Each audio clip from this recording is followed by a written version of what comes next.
A very good morning to everyone.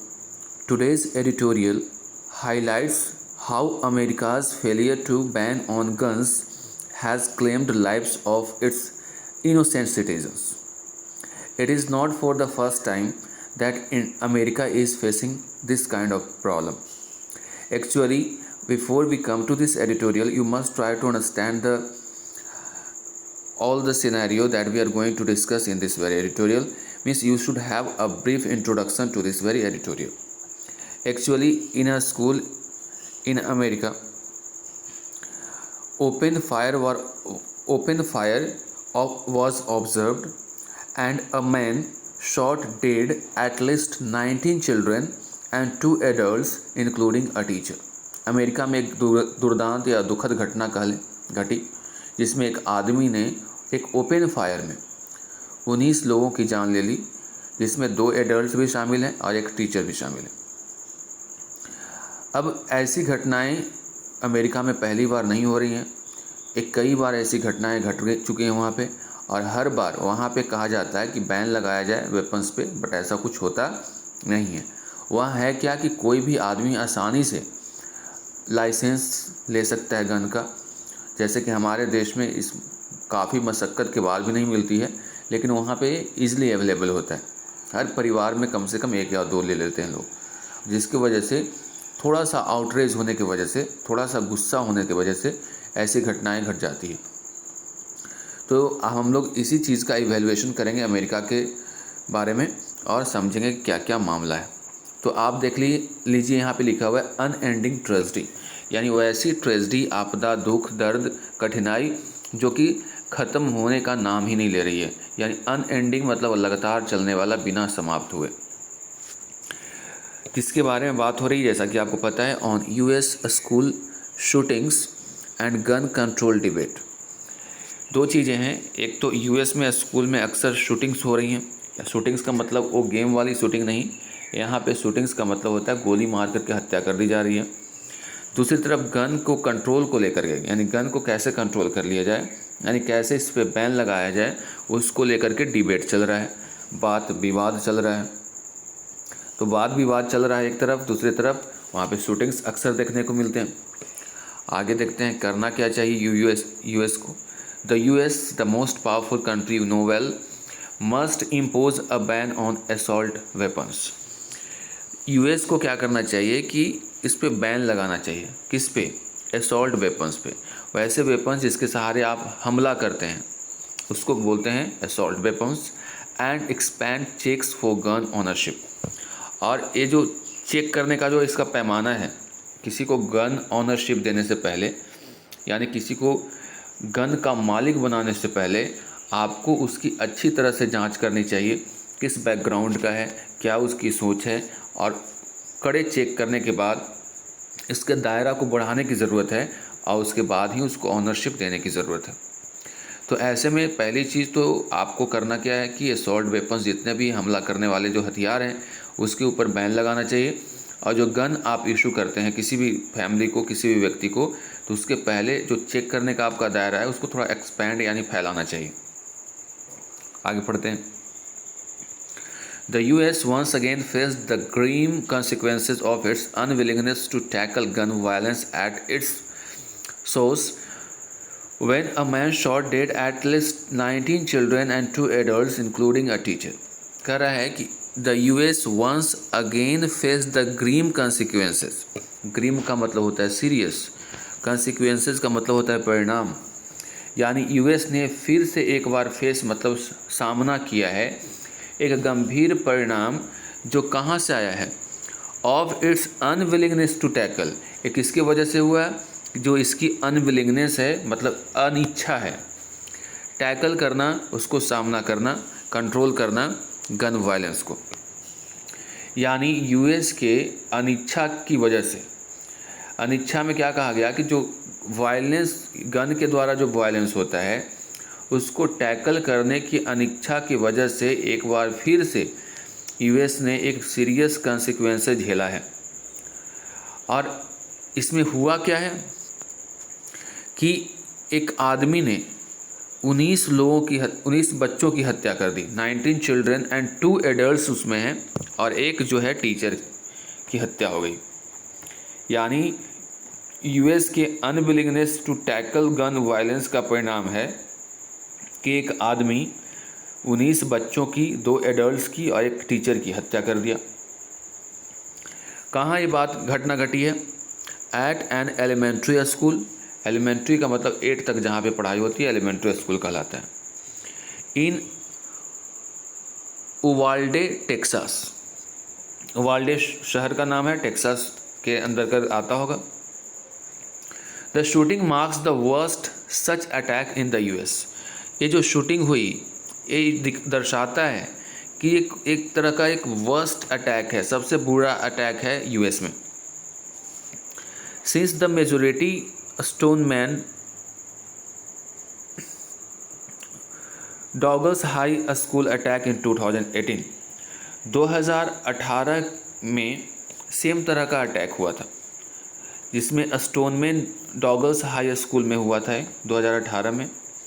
उसके बाद से अगर हम लोग देखें तो सबसे बड़ा अटैक है जो उवाल्डे टेक्सास में हुआ है वहाँ। यानी इससे आपको पता चलता है कि 2018 में भी ऐसी घटनाएं घटी थी। 2018 में जो घटना घटी थी उसमें क्या हुआ था? When a former student of the school, school का भूतपूर्व जो स्टूडेंट था, in Parkland Florida open fire. Parkland Florida open fire में, यानी जहाँ पे गोलीबारी में, ओपन फायर का मतलब क्या हुआ? गोलीबारी में। Killing 17 people and wounding 17 others. 17 लोगों की मौत हो गई थी और 17 लोग ही जख्मी हो गए थे। यह है 2018 की घटना। A similar major shooting that led to outrage it saw no permanent reforms. इसी तरह के जो एक बड़े शूटिंग हुआ था जिसके वजह से लोगों में काफ़ी गुस्सा आया था। लेड टू आउटरेज, आउटरेज का मतलब होता है गुस्सा। गुस्सा हुआ था, लेकिन फिर भी किसी तरह का परमानेंट रिफॉर्म्स नहीं हुआ था। Guns law occurred at Sandy Hook elementary school in Newtown, Connecticut in 2012। अब एक घटना और यहाँ पर जिक्र हो रहा है कि इसी तरह का एक और घटना हुआ था जिसके वजह से लोगों में गुस्सा आया था, लेकिन फिर भी कोई परमानेंट सोल्यूशन या फिर कह लो रिफॉर्म नहीं आया गन के लॉ में। ये हुआ था Sandy Hook elementary school in Newtown, और ये कब हुआ था? 2012 की घटना है। In which 20 first graders and 6 school employees perished, यानी पूरी तरह से बर्बाद हो गए। पेरिश का मतलब होता है सड़ना, बट यहाँ पे पेरिश का मतलब समझिए कि डाइड या फिर कह सकते हो बर्बाद हो गए। ये भी घटना एक है 2012 में, 2018 में, अभी 2022 में। द उवाल्डे ट्रेजेडी जो अभी हुआ है 2022 में, has also shaken the nation.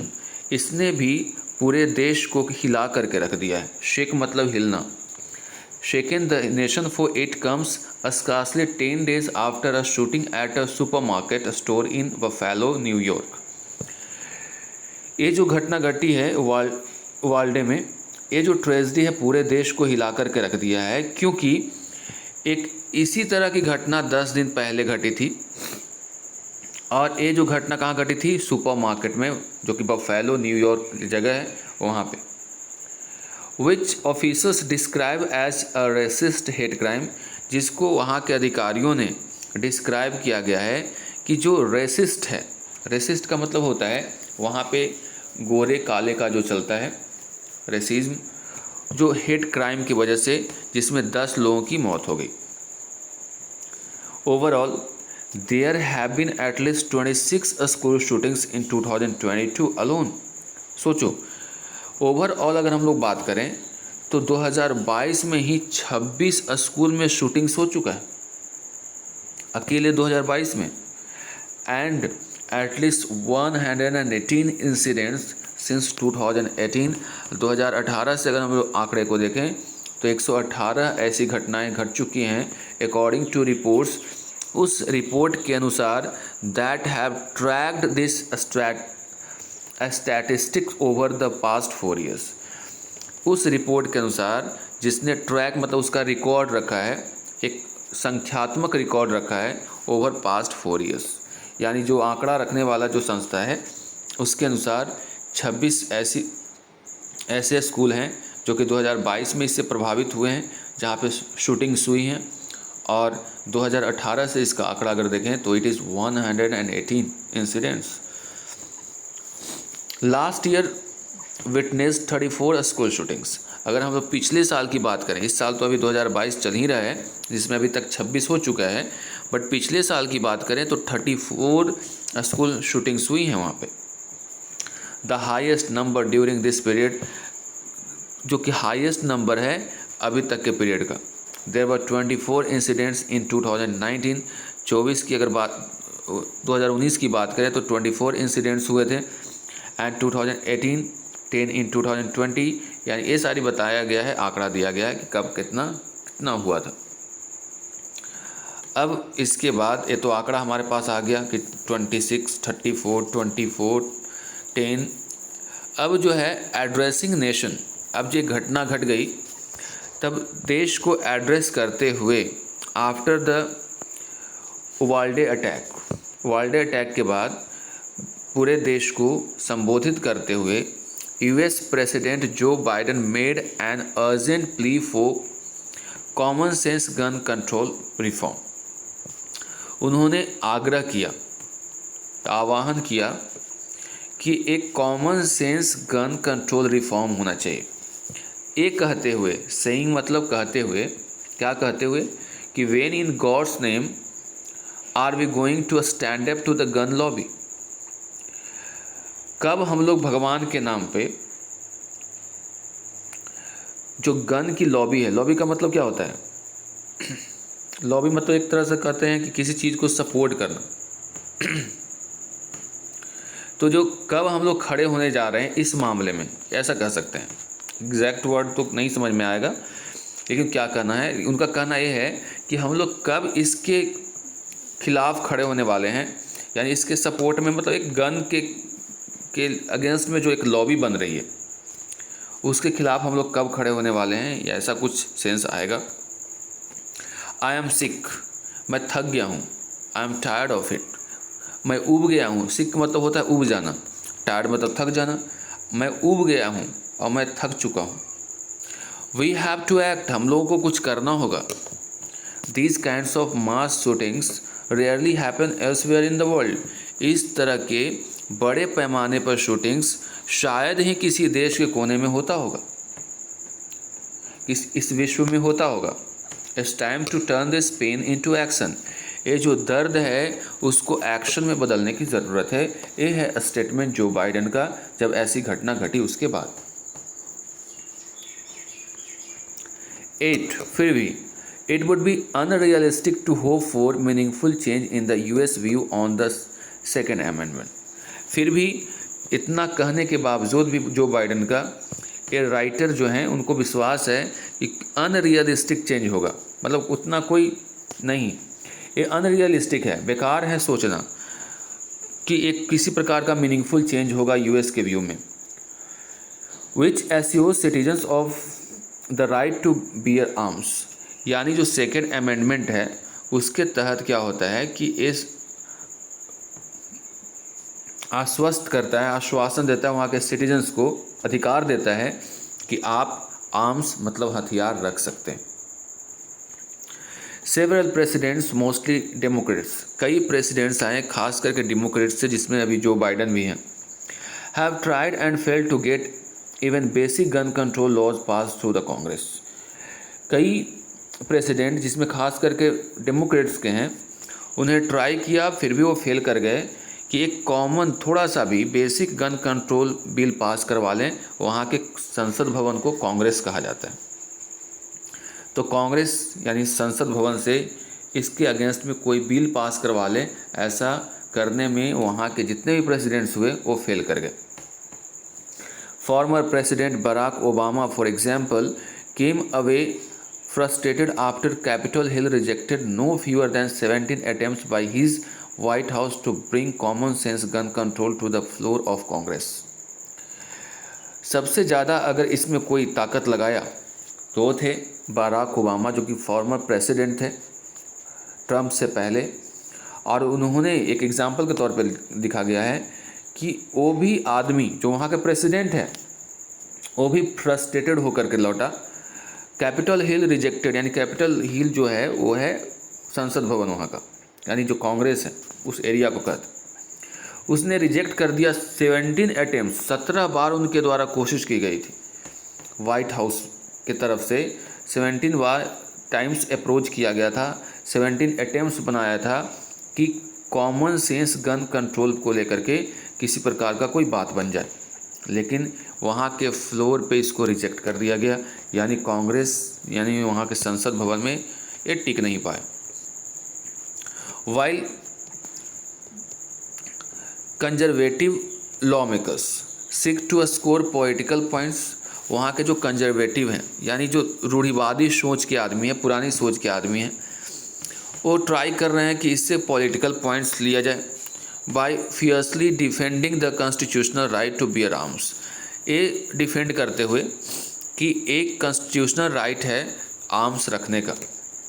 It is common knowledge now that it at the heart of the US Congress refusal to stamp out gun violence in schools and other public spaces is shadowy lobbying on Capitol Hill by the deep-pocketed and well-networked and National Rifle Association and along with them their entire gun manufacturing industry।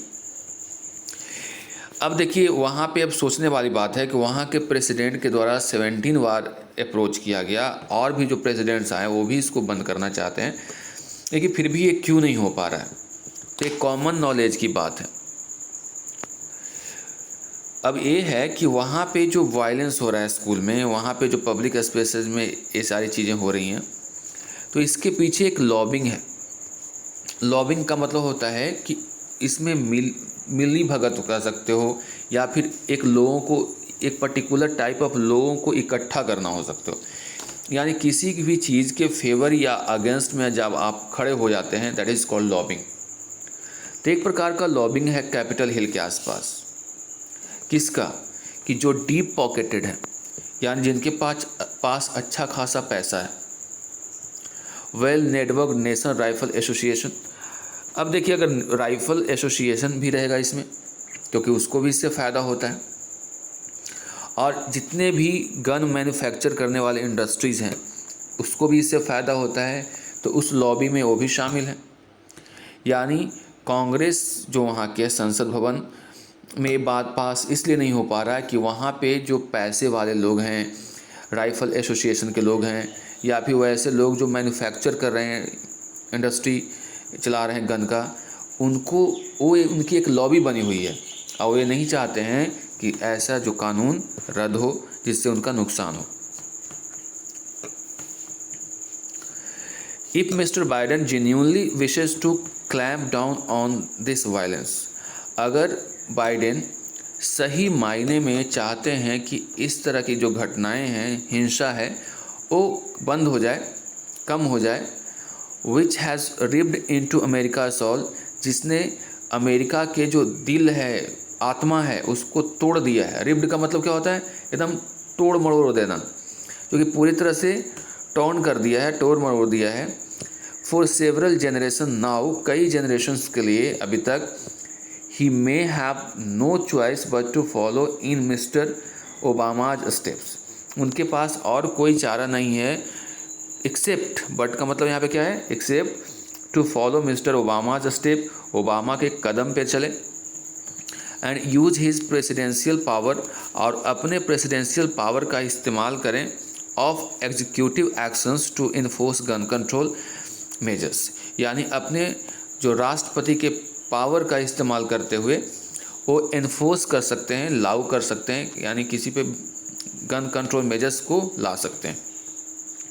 This should at a minimum include N assault weapons ban, इसमें कम से कम जो assault, जो हमला करने वाले weapons है, उस पर बैन होना चाहिए। Expanded background checks for gun ownership, बड़े पैमाने पर बैकग्राउंड, यानी जिसको आप गन दे रहे हैं उसके बैकग्राउंड यानी उसके पृष्ठभूमि को चेक कीजिए। And boosted funding for federal enforcement agencies regulating gun proliferation. और कह रहा है कि